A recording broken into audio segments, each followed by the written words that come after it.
Dear students, today we read our chapter next part. In a democracy, we choose our leaders so that they can exercise power, responsibilities on our behalf. However, there is always the possibility that these leaders might misuse their authorities, and the Constitution usually provides safeguard against this. This misuse of authorities can result in gross injustice as demonstrated in the classroom situations below. लोकतंत्र में हम अपने नेता खुद चुनते हैं ताकि वो हमारी ओर से सत्ता में पॉलिटिक्स में हमारी जिम्मेदारियों का इस्तेमाल कर सके। अगर हमें किसी बात की संभावना रहती है तो वो ये है कि जो नेता हम लोग चुनते हैं वो अपनी शक्तियों का दुरुपयोग ना कर सके ताकि हमारे साथ अन्याय ना हो सके। इसका एक उदाहरण नीचे आपको पिक्चर्स में एक क्लास की सिचुएशन के थ्रू बताया गया है। Suresh is the class monitor, he is bully. Bully means बददिमाग, बदंग किस्म का लड़का। His classmates are not too fond of him. Mrs. Rao, the class teacher, has to leave the class on some urgent work. She asks Suresh to mind the class. Suresh start picked on Anil. Suresh class का monitor है, जिस जो Mrs raw है उनकी class teacher है, उसको किसी काम से क्लासरूम से बाहर जाना पड़ता है तो वो सुरेश को बोल के जाती है कि वो क्लास को हैंडल करे और सुरेश अनिल को तंग करने लगता है। Anil, today I am going to report you to Mrs Roy. Anil, आज मैं तुम्हारी रिपोर्ट मैम को करूँगा। But what did I done, पर मैंने किया क्या है। When Mrs Rao return to the class, जब मैम क्लास में वापस आती हैं। Ma'am, while you are away Anil kept talking loudly and disturbing the class. He would not listen to me. उसने बताया कि जब आप क्लास से बाहर गए हुए थे तब अनिल बड़े ज़ोर ज़ोर से बातें कर रहा था। उसने पूरी क्लास को डिस्टर्ब किया हुआ था, ना ही वो मेरी कुछ सुन रहा था। इन डेमोक्रेटिक सोसाइटी, लोकतंत्र में, the constitutions often lays down rules that guard against this misuse of authority by our political leaders. In the case of Indian Constitution, about which we will read more later in this chapter, many of these laws are contained in the section on fundamental rights. Fundamental rights means मौलिक अधिकार. Do you recall this chapter on the Dalit writer Om Prakash Valmiki experience in school from your class 7th book? आप अपनी class की 7th class की book में पढ़ चुके हो ओम प्रकाश वाल्मीकि जो राइटर थे जिन्होंने दलित समाज के लिए लिखा था। In this chapter we talk about the discriminations Om Prakash faced because he was a Dalit. इस चैप्टर में हम बात करेंगे कि उन्होंने इस भेदभाव को कैसे फेस किया जबकि वो एक दलित थे। You read about how the Indian Constitution guarantees the right to equality to all persons and say that no citizen can be discriminated against on the ground of religion, race, caste, gender and place of birth. The right of equality is one of the fundamental rights guaranteed by the Indian Constitution. हम इस chapter में पढ़ेंगे कि हमारा जो भारतीय संविधान है वो हमें इस चीज़ की गारंटी दिलाता है कि हम सभी लोग एक समान हैं, हमारे साथ किसी तरह का भेदभाव नहीं किया जाएगा, ना ही धर्म के आधार पर, ना ही जाति के आधार पर, ना ही लिंग के आधार पर, ना ही जन्म स्थान के आधार पर। राइट टू इक्वलिटी, सभी को समानता का अधिकार दिया गया है। भारतीय संविधान में ये हमें मौलिक अधिकार दिया गया है। Now, another important function that a constitution play in a democratic is to ensure that the dominant group does not its power against other less powerful people or group. This storyboard below demonstrates one such situation in the classroom. ऐसे ही classroom की आपको एक नीचे घटना बताई गई है जिसमें बताया गया है कि लोकतंत्र जो है संविधान का महत्वपूर्ण काम करता है। अगर कोई ताकतवर व्यक्ति किसी दूसरे जिनकी पावर कम होती है, जिनके संख्या में भी कम होते हैं, वो अपनी ताकत का इस्तेमाल करते हैं उनके खिलाफ। जैसे कि इस पिक्चर में बताया गया है कि बच्चे गेम्स की छुट्टी होने वाली होती है, उनकी घंटी बजती है और वो क्रिकेट और बास्केटबॉल खेलने चले जाते हैं। चलो हम बास्केटबॉल खेलते हैं, कुछ बच्चे कहते हैं नहीं हम क्रिकेट खेलेंगे। शिक्षक इस विवाद पर अपनी दोनों की राय देता है। जिसकी संख्या ज़्यादा होती है उसको स्पोर्ट मिलता है और वही खेल खेला जाता है। Such unhealthy situation can occur in democratic societies too, where a majority can continuously enforce decisions that include minority and go against their interest. As the above storyboard illustrates, every society is prone to be the enemy of the majority. The Constitution usually contains rules that ensure that minorities are not excluded from anything that is routinely available to the majority. Another reason why we have a constitution is precisely to prevent this tyranny or dominant by the majority of a minority. This can refer to one community dominating another, intercommunity dominations, or members of one community dominating other within the some communities, either intra-community dominations. इस तरह की हालात जब हमारे लोकतंत्र समाज में पैदा हो जाती है तो जिनकी संख्या ज़्यादा होती है वो ऐसे फैसले लगातार करते रहते हैं, जिसमें जिनकी संख्या कम होती है, जिन्हें हम मिनॉरिटी कहते हैं, जिनकी संख्या कम होती है, जिन्हें हम अल्पसंख्यक भी कहते हैं, उनकी सहमति नहीं होती और उनको इस चीज़ का नुकसान होता रहता है। जैसे कि ऊपर दी गई स्टोरी से हम लोगों ने पढ़ा है, बहुमत की टायरेनिटी होता है, निरंकुशता होता है किसी पर अपना अधिकार जमा लेना। अगर मेजोरिटी ज़्यादा होगी तो वहाँ पर निरंकुशता का खतरा हमारे समाज पर बन जाता है। लेकिन संविधान इन नियमों का, इन बातों का ध्यान रखते हुए अल्पसंख्यकों को उनकी ऐसी किसी चीज़ से उनको वंचित ना किया जाए, उनको दबाया ना जाए कि बहुसंख्यक जिनकी मेजोरिटी ज़्यादा होती हैं वो उन पर अपना दबदबा बना सके। संविधान का कार्य ये होता है कि वह एक समुदाय का दूसरे समुदाय के ऊपर दबदबा हो सकता है, जिसे अंतर सामुदायिक इंटर कम्युनिटी भी कहते हैं, या फिर एक समुदाय के लोग दूसरे समुदाय को दबा सकते हैं, जिसे हम इंट्रा कम्युनिटी भी कहते हैं। The third significant reason why we need a constitution is to save us from ourselves. तीसरा महत्वपूर्ण कारण यह है कि हमें भारतीय संविधान की आवश्यकता क्यों हुई, ताकि हम खुद को बचा सके। This may sound strange, but what is meant by this is that we might at times feel strongly about an issue that might go against our larger interest, and the Constitution helps us guard against this. Look at the storyboard below to understand this better. आपको नीचे एक story दी गई है जिसके जरिए आप इन बातों को जल्दी से समझ सकते हो। हाँ, ये बड़ा सुनने में अजीब लगता है कि हम खुद को अपने आप से कैसे बचा सकते हैं। कई बार हम किसी मुद्दे पर, किसी बात पर बड़े तीखे ढंग से सोचने लगते हैं। हमारे हित के लिए कोई नुकसानदायक तो नहीं है, लेकिन संविधान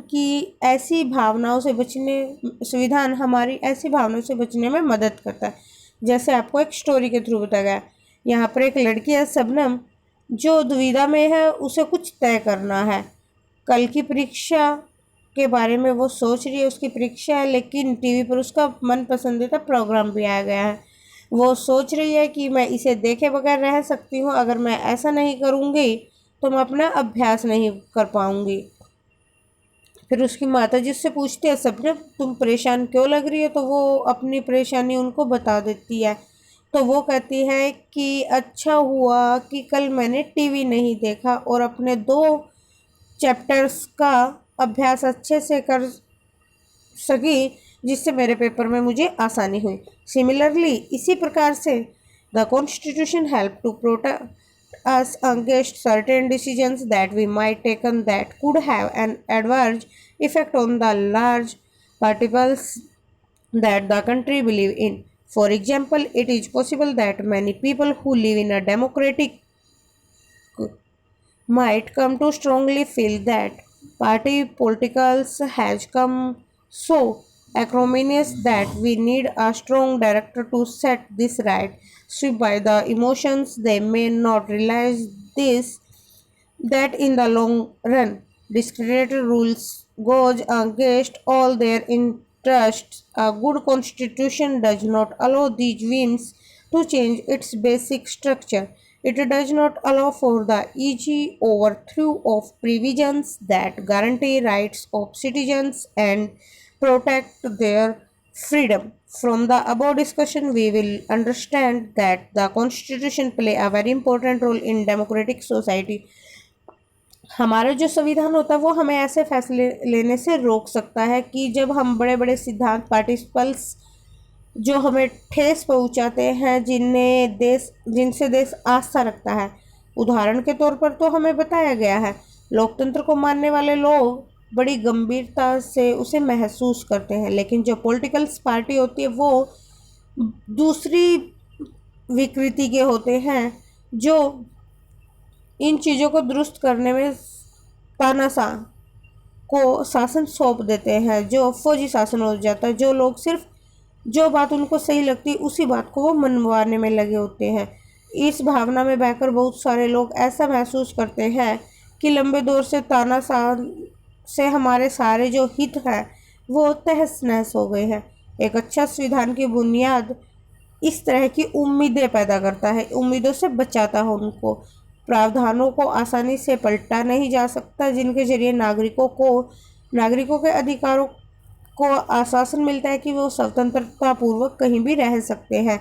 इन पर हम आगे समझ पाएंगे कि संविधान किसी भी लोकतंत्र समाज के लिए कितनी महत्वपूर्ण भूमिका निभाता है। Now let us try and understand the way in which the above points get translated into certain ideas and rule by studying some key features of Indian Constitution.